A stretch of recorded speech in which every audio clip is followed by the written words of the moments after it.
শাস্ত্র অনুসারে অশুভর ওপর সবসময় শুভর জয় হয়। একথার অর্থ বোঝাতে নরসিংহ অবতারের আবির্ভাব হয়েছিল এই ধরাধামে। আর তাই এই নরসিংহ জয়ন্তীতে উপোস ও পুজো করলে জীবন থেকে সব দুঃখ, কষ্ট ও ব্যর্থতার মতো বড় অশুভ প্রভাবও কেটে যায়। হরে কৃষ্ণ ভক্তবৃন্দ, শ্রীবিষ্ণুর অন্যতম অবতার হলেন নরসিংহ। প্রবল অত্যাচারী হিরণ্যকশিপুকে বধ করতে মর্তে ভগবান শ্রীবিষ্ণু প্রকট হন মানব শরীর ও সিংহের মতো মাথা নিয়ে।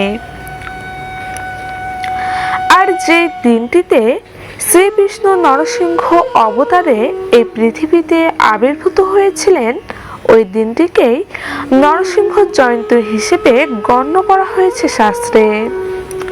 চান্দ্রপঞ্জিকা ও হিন্দু পঞ্চাঙ্গ অনুসারে বৈশাখ মাসের শুক্লপক্ষের চতুর্দশী তিথিতে পালন করা হয় নরসিংহ জয়ন্তী।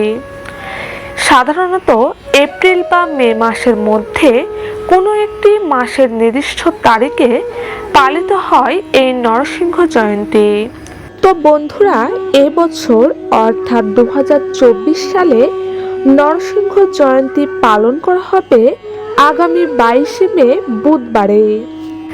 এই দিনে উপোস করে পুজো করা হয় ভগবান শ্রীবিষ্ণুর অবতার ভগবান নরসিংহের। এই উপবাসটি ঠিক একাদশী উপবাসের মতোই পালন করা হয়। হিন্দু ধর্মের পুরাণ অনুযায়ী চতুর্দশী তিথিতে সূর্যাস্তের সময় আবির্ভূত হন ভগবান নরসিংহদেব। তো বন্ধুরা, সেক্ষেত্রে চতুর্দশী তিথি শুরু হবে 21 মে বিকাল 5টা 39 এবং তিথি শেষ হবে 22 মে সন্ধ্যা 6টা 47।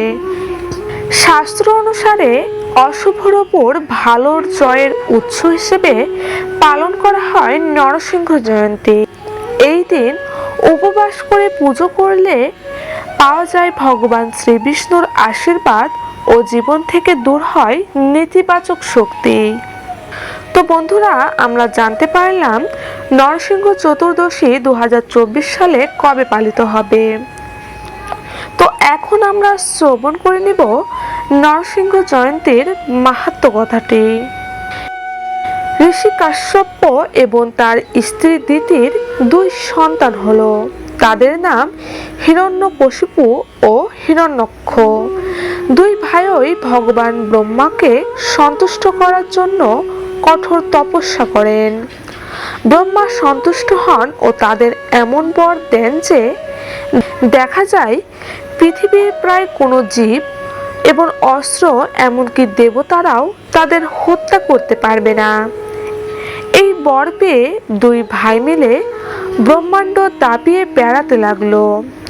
যুদ্ধ ও নির্বিচারে হত্যা করে দখল করতে থাকলো ব্রহ্মার সকল সৃষ্টি। এমনকি স্বর্গের দিকেও নজর গেল তাদের। অবশেষে শ্রীবিষ্ণু বরাহ অবতার ধারণ করে হিরণ্যককে হত্যা করেন। অন্যদিকে হিরণ্যকশিপুর একটি সন্তান হয়, যার নাম ছিল প্রহ্লাদ। প্রহ্লাদ ছিল শ্রীবিষ্ণুর পরম ভক্ত। ফলে হিরণ্যকশিপু আপন সন্তানের প্রতি প্রবল ক্রুদ্ধ হন ও তাকে হত্যা করতে উদ্যত হন। নানাভাবে প্রহ্লাদের জীবন শেষ করার চেষ্টা করা হয়, তবে প্রতিবারই ভগবান শ্রীবিষ্ণুর নাম জপ করার কারণে আশ্চর্য রকম ভাবে প্রহ্লাদের প্রাণ বেঁচে যায়। এরপরেও হিরণ্যকশিপু তার শিশু সন্তানকে জ্যান্ত জ্বালিয়ে দেওয়ার চেষ্টাও করে। সেবারেও রক্ষা পায় প্রহ্লাদ। হিরণ্যকশিপু ক্রোধে হিতাহিত জ্ঞান শূন্য হয়ে পড়ে। সে প্রহ্লাদকে বলে ভগবান শ্রীবিষ্ণুর অস্তিত্বের প্রমাণ দিতে। প্রহ্লাদ জানায় ভগবান বিষ্ণু সর্বত্রই বিরাজমান, এমনকি রাজপ্রাসাদের স্তম্ভেও তিনি উপস্থিত রয়েছেন। হিরণ্যকশিপু অত্যন্ত অহংকার ও রাগের বশবর্তী হয়ে একটি স্তম্ভকে আঘাত করে। সঙ্গে সঙ্গে সেই থাম ভেঙে প্রকট হন ভয়ঙ্কর দর্শন নরসিংহ অবতার। আপন নখর দিয়ে হিরণ্যকশিপুকে বধ করেন তিনি। এর ফলে পৃথিবীতে আবার শান্তি নেমে আসে। নরসিংহ অবতারে ভগবানের আবির্ভাবের ওই দিনটিকেই নরসিংহ জয়ন্তী হিসেবে পালন করা হয়।